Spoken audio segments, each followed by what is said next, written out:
Well, but see, look, every living thing creates material that's all energy. So the secret is, what I do is I pick up all the dead bodies and gather it all together and put it in a pile. And then I throw in a little bit of chicken feed, and the chickens rip it and scratch it, and every time they take it apart, it makes it break down faster and faster. So like by taking the loppers out and cutting that stuff up and throwing a little bit of chicken feed in a short period of time, all that stuff just breaks down to the good super rich black soil. See how nice the whole thing becomes after it doesn't take much time because it's so bioactive. There's so many bacteria and so many little critters working on it that it's like super synergy. The total is much more than the sum of the parts, because the sum of the parts are just a place for life to go through the process of, like the one-celled organisms. They go through their whole life in a short period of time, and they maybe make 10,000 or more offspring in their lifespan in a couple weeks' time. So when if you add it all together, the formula is it's like atomic. Because I know how to turn every single molecule of every kind of stool into the fuel that makes the whole thing sparkle like a jewel, and it's going to make Paul Abdul drool when I say, "Don't be cruel." If we don't admit we have a problem, the problem just gets worse.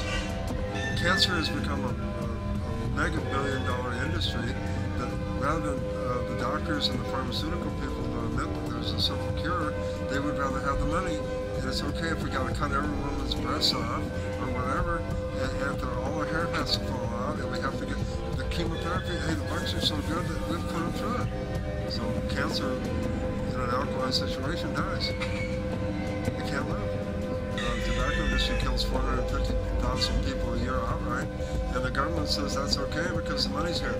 We've become so dependent on fossil fuel to run our thing that we have to get over there. We'll have to fight for the rest, for the rest of the century just to protect the world over there. Look how much they spend on granite and concrete and stone and iron and stuff that has no life to memorialize people who died in the wars. If we build living memorials to where the memorial takes and changes people's mind to where we don't have to engage in a war anymore, isn't that overcoming?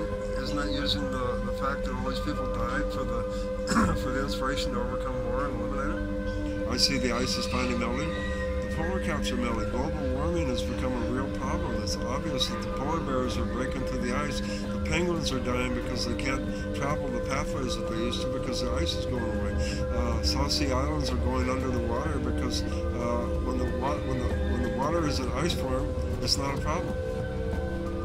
When it melts and there's more water and it gets hotter, we have more vapor, bigger storms coming. It's like, why do you think we had so much rain? Creating something on the school campus that becomes their liberator and their real guidance. And if we can just get a few people together and get them to realize that life is the answer to all our problems and get them to follow through on it, that things will change. But it's, the permaculture thing is definitely the only thing that really going to make a difference in the long term. A real power source that really works, and life is the supreme dream.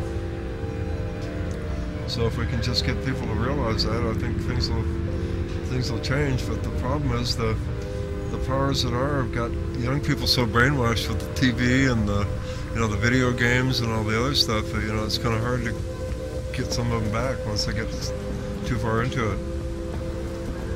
But you see, the people at NBC and GE do not want humanity to see that there can be an abundant sea of free energy or electricity for all of humanity. And with me in the presidency, I will personally guarantee that everybody globally can and will be set free from the agony, brutality, the cruelty, the misery, and ultimately poverty, ooh wee, baby.